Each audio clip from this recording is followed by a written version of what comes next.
प्रिय बंधू भगिनींनो, आज आपण देवभिरू यहुदीत या व्यक्तीवर किंवा या पुस्तकावर आज मननचिंतन करणार आहोत. यहुदी वंशात जन्मलेल्या सर्वांना यहुदी असे म्हटले जाई. यहुदीत हा शब्द त्या नामाचे स्त्रीलिंगी रूप होय.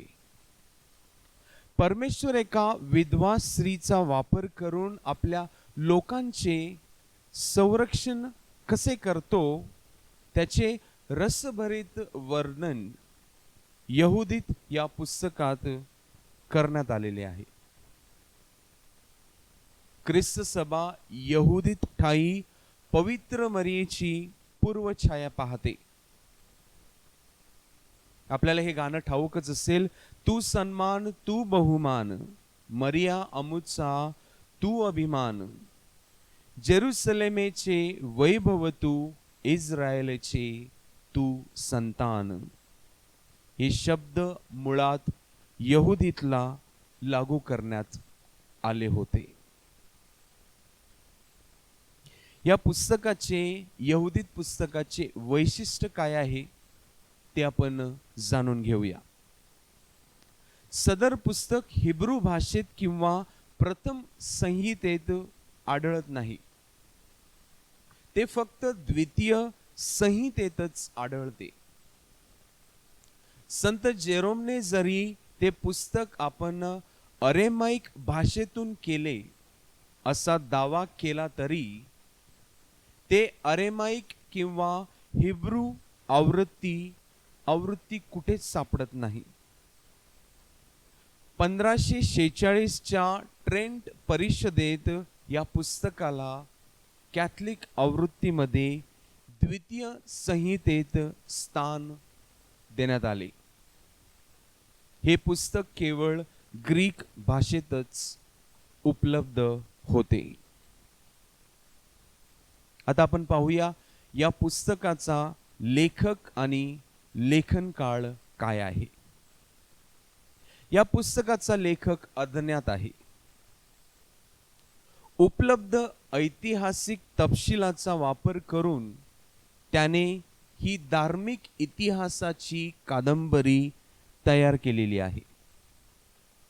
मात्र त्याचा मंदिराविषयीचा आवेश, धर्माविषयीचा अभिमान, मोशेच्या नियमशास्त्राविषयीचा आदर हे पैलू पाहता ते पॅलेस्टाईन मधील यहुदी परुषी असावा असा निष्कर्ष पंडितांनी काढलेला आहे.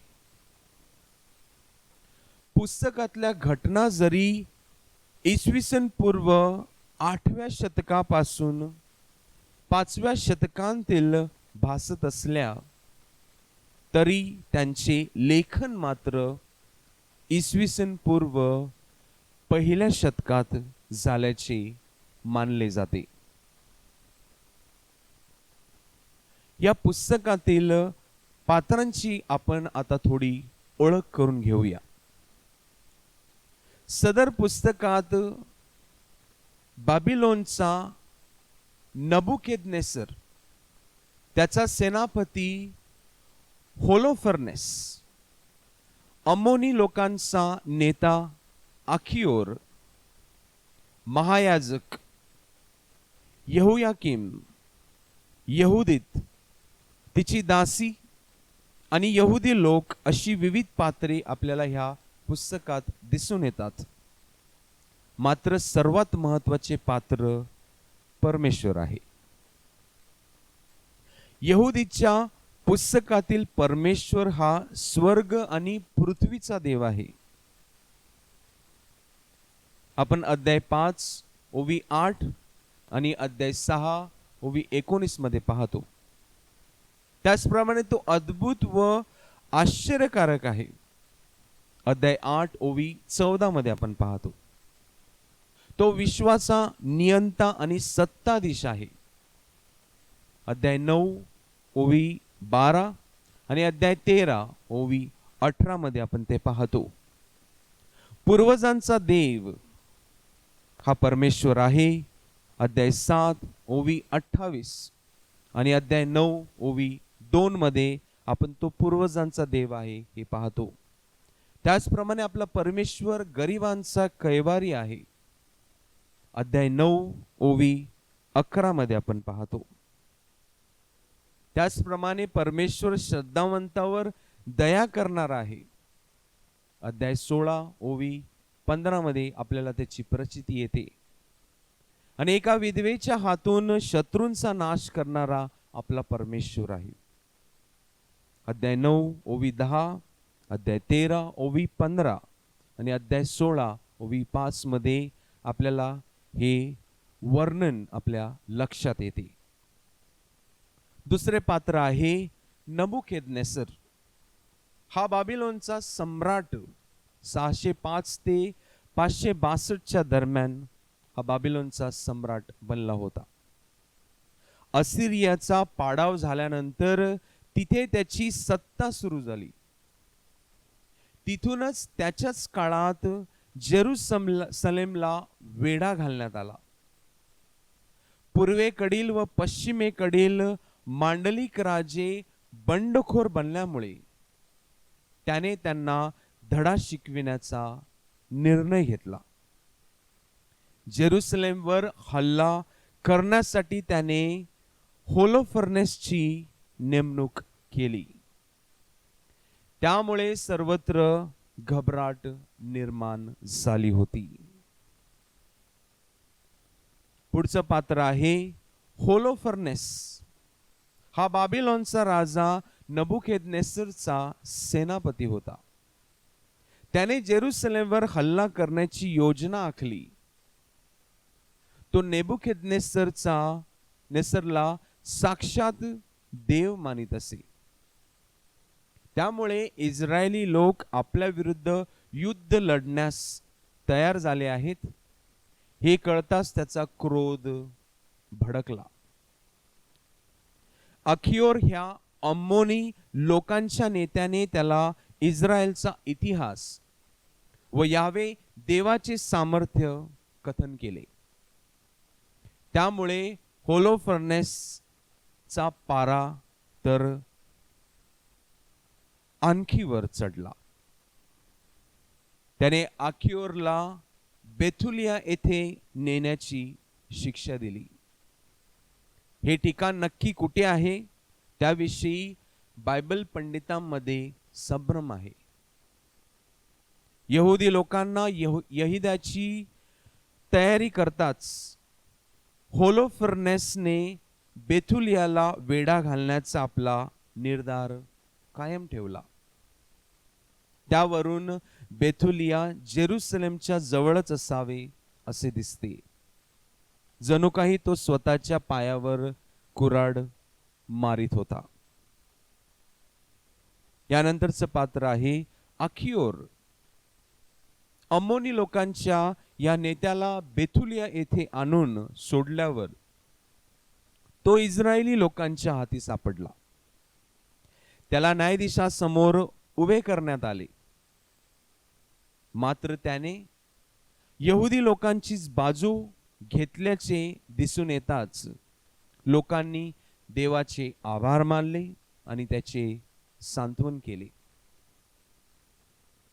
पुढचे जे पात्र आहे ते आहे यहोयाकीम. हा त्या काळात इस्रायलचा महायाजक होता. त्याच्याकडे धार्मिक व लष्करी सत्ता होती आणि ते आपण अध्याय 4 ओव्या 6, 8, 14 आणि अध्याय 15 ओवी 8 मध्ये आपण पाहतो. त्याने होलोफर्नेसशी युद्ध करण्याचा निर्णय घेतला. होलोफर्नेसने बेथुलियाला वेढा घातल्यामुळे असिरियाचे सैन्य अन्न पाण्याविना तडफडू लागले.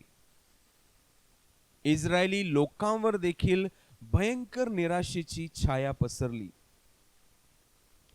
उज्जिया नामक प्रशासकाने लोकांना धीर देत देवाची करुणा भाकण्याचाच सल्ला दिला. मात्र तेवढे करून पुरेसे नव्हते हे यहुदीत नावाच्या विधवा स्त्रीने जाणले. आणि ह्याच्यानंतर पिक्चर मध्ये येते ती म्हणजे यहुदीत. महत्वाचं पात्र ह्या पुस्तकामध्ये. ही एक विधवा असून देवभिरू व पारभिरू होती. तिचा नवरा मनश्शे मरण पावल्यानंतरही ती आपल्या परमेश्वराशी एकनिष्ठ राहते. तिच्या काळात युद्धादरम्यान स्त्रियांवर झालेल्या भयंकर अन्यायाची तिला झळ पोहोचते आणि ती म्हणते की त्यांना समजून घेण्याचा ती आव आणत नाही, परंतु त्या देवाच्या अंतिम योजनेचा भाग आहे हे ती स्वीकार करते. आणि स्वतः एका विधवेच्या हातात शक्ती देऊन शत्रूंची शक्ती मोडून काढण्यासाठी ती धैर्याने देवाकडे प्रार्थना करते आणि युद्ध लढण्यासाठी सज्ज होते. प्रिय बंधू भगिनींनो, आता आपण पाहूया पुस्तकाचे कथाबीज व संदेश काय आहे. पुस्तकाच्या पात्रांवरूनच या पुस्तकातील कथाबीज आपल्या लक्षात आलेले असेलच. त्या कथानकाचे दोन मुख्य भाग पडतात.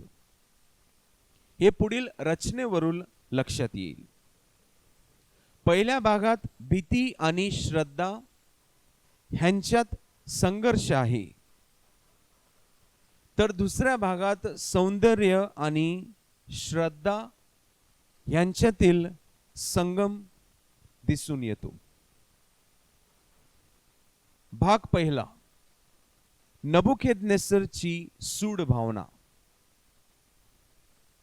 नबुखेदनेस्सर आणि अर्पक्षद संघर्षाविषयी आपण अध्याय 1 ओव्या 1 ते 16 मध्ये ऐकतो. होलोफर्नेसची नेमणूक कशी केली जाते ही आपण अध्याय 2 ओव्या 1 ते 13 मध्ये आपण पाहतो. होलोफर्नेसची स्वारीचा उल्लेख अध्याय 2 ओव्या 14 आणि अध्याय 4 ओव्या 32 मध्ये वर्णन केलेले आहे. आणि भाग दुसरा, यहुदीची भक्ती परायणता किंवा धार्मिकता. यहुदीची ओळख आपल्याला पटवून देण्यासाठी आपण अध्याय 8 ओव्या 1 ते 8 मध्ये आपल्याला यहुदीची ओळख पटवून दिलेली आहे. त्याचप्रमाणे यहुदीची योजना काय आहे याविषयी आपण अध्याय 8 मध्ये आपल्याला त्याची माहिती मिळते. त्याचप्रमाणे यहुदीत दासीसह युद्धास निघते या आपण अध्याय 10 मध्ये वाचतो. यहुदीत आणि होलोफर्नेस यांचे संभाषण हे दोघे एकत्र भेटतात ते आपण अध्याय 10 मध्ये आपण पाहतो. त्याचप्रमाणे यहुदीत युद्धानंतर दासीसह परतते ते आपण अध्याय 13 मध्ये पाहतो. यहुदीचा विजयोत्सव आणि यहुदीच्या जीवनाची अखेर या आपण अध्याय 13 आणि अध्याय 16 मध्ये पाहतो. प्रेमित्रांनो, ह्या ऐतिहासिक कादंबरीवरून परमेश्वर आपल्या लोकांचे रक्षण कशा प्रकारे करतो आणि बलाढ्य शत्रूंचा कसा बिमोड करतो याचे सुरेख वर्णन पुस्तकात करण्यात आलेले आहे. यहुदीची कथा, यहुदीत एक धाडसी आणि सुंदर विधवेविषयी ही कथा आहे, जी आपल्या ज्यू देशवासियांशी नाराज असते, कारण त्यांच्या परदेशी विजेत्यांपासून सोडवण्यासाठी ते देवावर विश्वास ठेवत नाहीत. यहुदीत जाऊन उज्जिया नामक नगरपित्याला भेटते, त्यांचा आशीर्वाद घेते, परमेश्वराची योजना त्यांना समजावून सांगते, आपली वैधव्याची वस्त्रे बदलून चांगली वस्त्रे परिधान करते. ती तिच्या निष्ठावान दासी सोबत प्रार्थना करून तिची प्रार्थना आपण अध्याय 9 मध्ये आपण पाहतो, शत्रू सेनापती होलोफर्नेसच्या छावणीत जाते, जिच्याशी ती हळूहळू स्वतः कृतज्ञ करते आणि त्याला इस्रायली लोकांबद्दल माहिती देण्याचे वचन देते. त्याचा विश्वास संपादन करून यहुदीतला एका रात्री होलोफर्नेसच्या तंबूत प्रवेश दिला जातो, कारण तो मंदधुंद अवस्थेत असतो. ती त्याचा शिरच्छेद करते. नंतर त्याचे डोके तिच्या भयभीत देशवासियांकडे घेऊन जाते. असिरियन लोक त्यांचा नेता गमावून ते पांगतात आणि इस्रायली लोकांचा यहुदीत बचाव करते. तिला अनेकांनी पसंत केले असले तरीही यहुदीत अविवाहितच राहिली. त्या काळातही ती धार्मिकतेचे तंतोतंत पालन करते. तिने मिळविलेला विजय पाहून लोक थक्क होतात. महायाजक यहोयाकीम तिला आशीर्वाद देतो. तीही परमेश्वराचे स्तुतिगान गाते आणि 105 वर्ष ती जगते आणि एक देवभक्त म्हणून मरण पावते.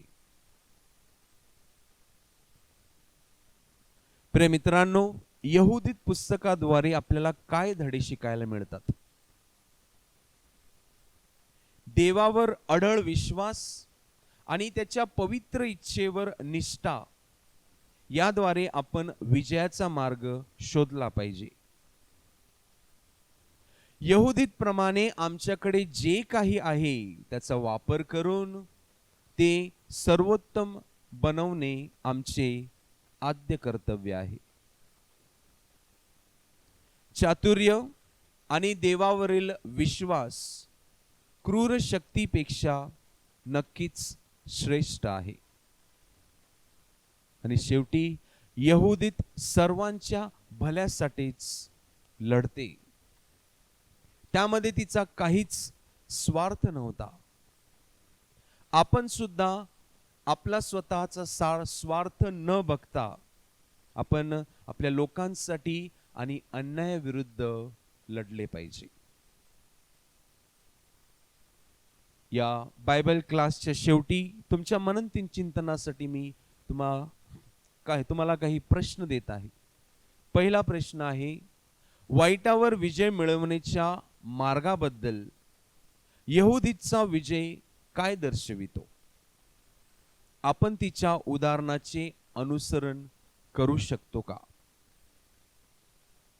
दुसरा प्रश्न, यहुदीचा विजय आपल्याला आशेबद्दल काय शिकवितो? आपण जीवनात कशाची आशा ठेवली पाहिजे आणि ती आशा कशी पूर्ण केली पाहिजे? आणि तिसरा आणि शेवटचा प्रश्न आहे, यहुदीचे पुस्तक आपल्याला आमच्या स्वतःच्या काळातील वाईटाशी संघर्ष करण्याबद्दल काय शिकविते? मी आजपर्यंत कोणत्या सैतानी शक्तीचा सामना करत आहे? थोडा वेळ शांत राहून आपण मनन चिंतन करूया.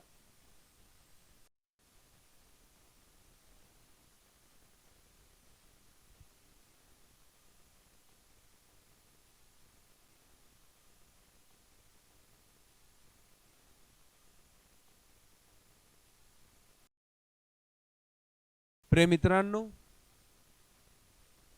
आज आपण तोबीत या पुस्तकाविषयी शिकणार आहोत. सर्वप्रथम आपण पाहूया हे पुस्तक कोणी लिहिलेलं आहे. या पुस्तकाचा लेखक अज्ञात आहे. हे पुस्तक 2ऱ्या शतकात लिहिले गेले असावे असा अंदाज आहे.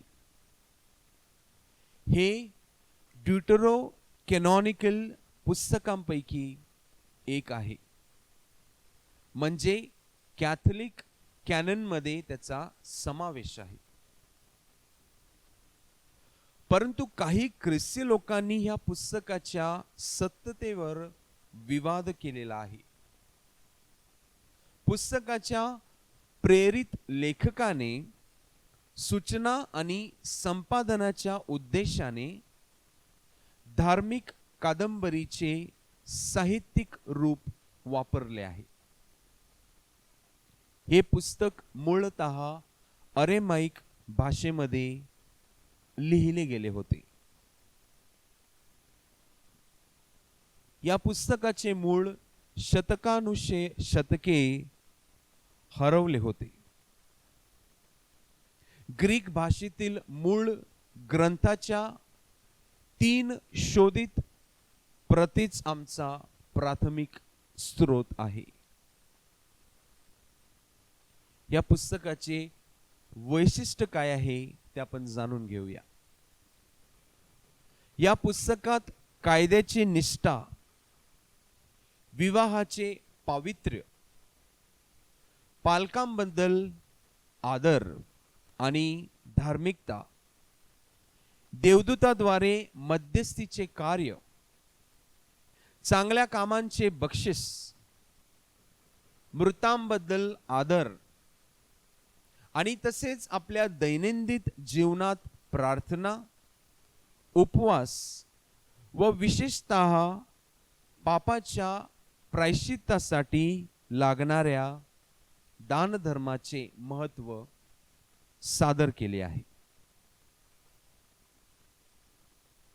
या पुस्तकाची रचना जी आहे ती पुढील प्रमाणे आहे. या पुस्तकाची एकूण 14 अध्याय आहेत. पहिल्या अध्यायामध्ये तोबीच्या जीवनाविषयी, तो सत्य, नीतिमत्ता, दानधर्म आणि दया, त्याचप्रमाणे त्याच्या परीक्षेविषयी, गुणांविषयी व इस्रायली मृत लोकांना व नातेवाईकांना दफन करण्याच्या धैर्याविषयी आपण पहिल्या अध्यायामध्ये ऐकतो.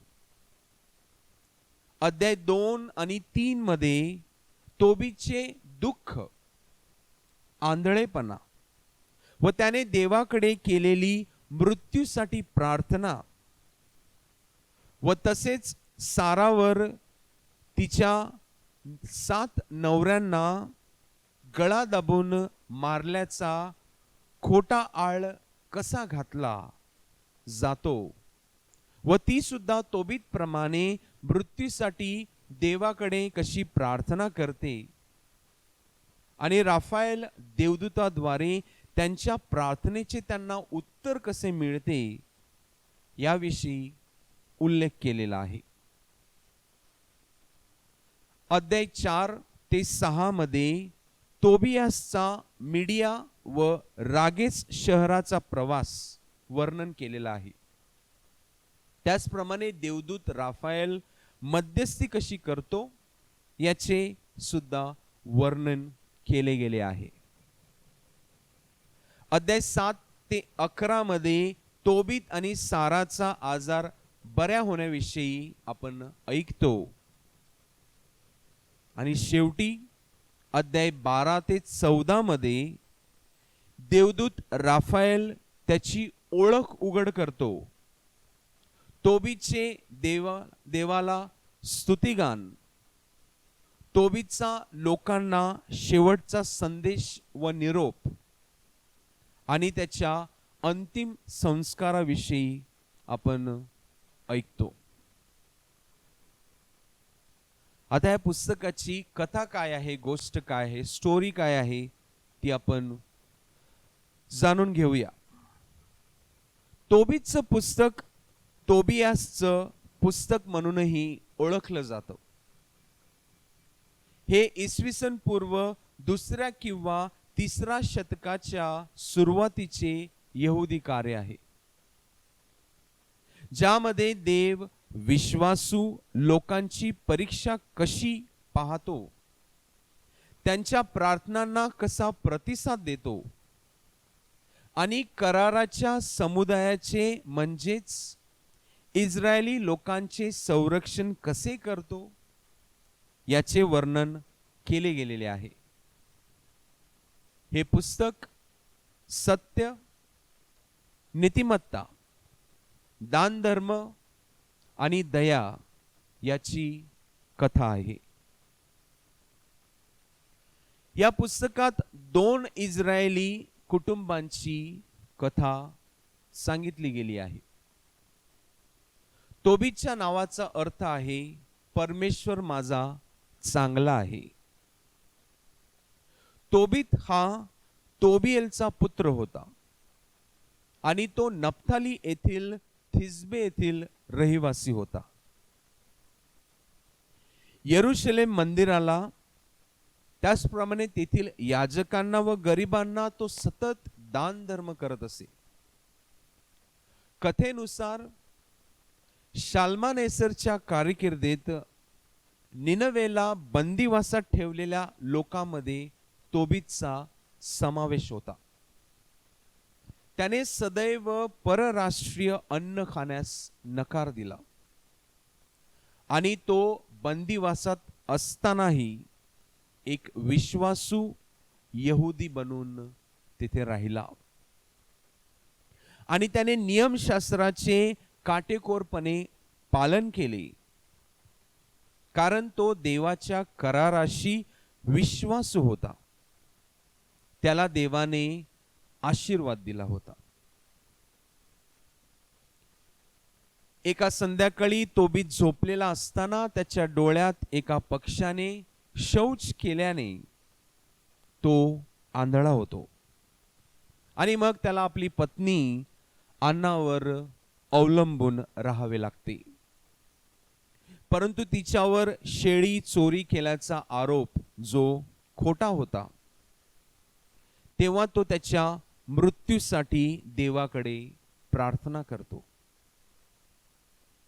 दरम्यान त्याची नातेवाईक सारा, दूरच्या एकबताना येथे राहणारी देखील तिच्या स्वतःच्या मृत्यूसाठी देवाकडे प्रार्थना करते.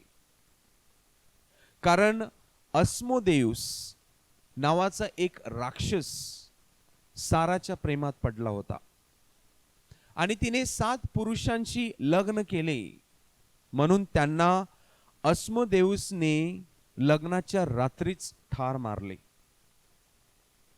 आणि तिच्या 7 नवऱ्यांना तिने गळा दाबून मारल्याचा खोटा आळ घातल्याने ती निराश होते. देव त्यांच्या प्रार्थना ऐकतो आणि मुख्य देवदूत राफाएलला त्यांच्या मदतीसाठी त्याला पाठवले जाते. तोबीतचा मुलगा तोबियस याला त्यांच्या नातेवाईकांकडून 10 चांदीच्या प्रतिमा वसूल करण्यासाठी पाठवले जाते आणि देवदूत राफाएल मानवी वेशात तोबियस सोबत जातो. वाटेत ते टायग्रिस मध्ये मासे पकडतात आणि राफाएल देवदूत तोबियसला सांगतो की माशाचे जळलेले हृदय आणि यकृत भूते काढू शकतात आणि पिता तोबीतचे अंधत्व सुद्धा त्याने बरे करू शकतात. ते एकबताना येथे जाता आणि ते तिथे जाऊन साराला भेटतात आणि राफाएल देवदूताने भाकीत केल्याप्रमाणे त्याच्या मदतीने राक्षस अस्मोदेउसचा खात्मा केला जातो आणि मग तोबियस आणि सारा यांचे लग्न होते. त्यानंतर ते निनवेला परततात, जेथे तोबीत त्याच्या अंधत्वातून बरा होतो.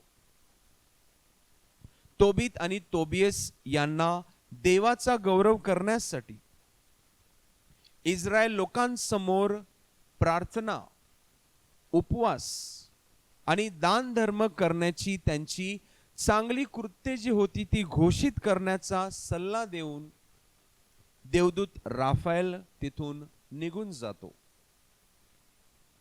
तोबीत जरी देवाने त्याची परीक्षा बघितली होती, तरीही तो देवाने दाखवलेल्या दया कृपेबद्दल त्याची स्तुती करतो. आणि शेवटी त्याच्या वंशजांना तो जसा जगला तसेच जगण्याचा उपदेश देतो. आयुष्यातील सर्व दिवस तोबीत सत्य आणि धार्मिकतेच्या मार्गावर चालला आणि त्याने अनेक सेवाभावी कामे केली. तो आपल्या मुलांना देखील सत्यात देवाची सेवा करण्यास, जे योग्य आहे तेच करण्यास आणि दान धर्म करण्यास प्रोत्साहित करतो. प्रिय मित्रांनो, तोबीतच्या पुस्तकाद्वारे आपल्याला काय शिकायला मिळतं? देव न्याय आणि मुक्ती दोन्ही आहे. हे पुस्तक आपल्याला खूप शहाणपण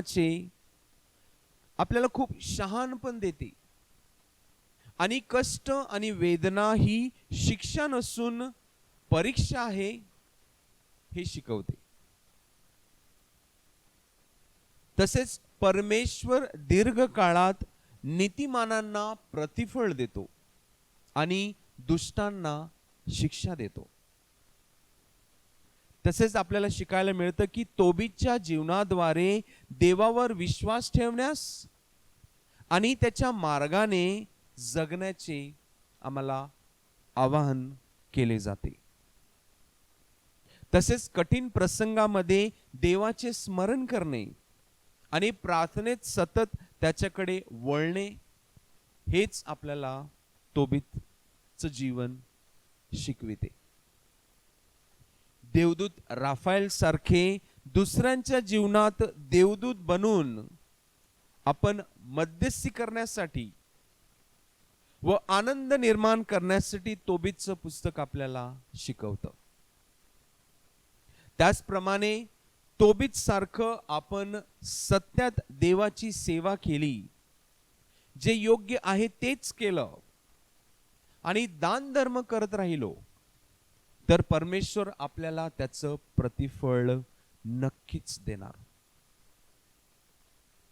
आणि शेवटी ज्याप्रमाणे तोबीतने त्याच्या लोकांना चांगली कृत्ये करण्याचा सल्ला दिला, तसेच आपणही इतरांना चांगले कार्य करण्यासाठी प्रोत्साहन दिले पाहिजे. आपण कोणाला वाईट काम करण्यासाठी किंवा कृत्य करण्यासाठी आपण प्रवृत्त करणे चुकीचं आहे. या बायबलच्या सेशनच्या शेवटी तुमच्या मननचिंतनासाठी हे प्रश्न तुमच्या समोर मी मांडत आहे. पहिला प्रश्न आहे, तोबीत किंवा साराप्रमाणे जेव्हा आपल्याला दुःख व कष्टाला सामोरे जावे लागते, तेव्हा आपली प्रतिक्रिया काय असते? मी सुद्धा मृत्यूसाठी देवाकडे प्रार्थना करतो का? दुसरा प्रश्न, आज्ञाधारकपणाचे प्रतिफळ नक्कीच मिळते यावर माझा ठाम विश्वास आहे का? आणि तिसरा आणि शेवटचा प्रश्न आहे, तोबीत प्रमाणे आपणही इतरांना त्यांच्या आजारातून, कठीण प्रसंगातून कसे मुक्त करू शकतो? क्षणभर शांत राहून आपण मनन चिंतन करूया.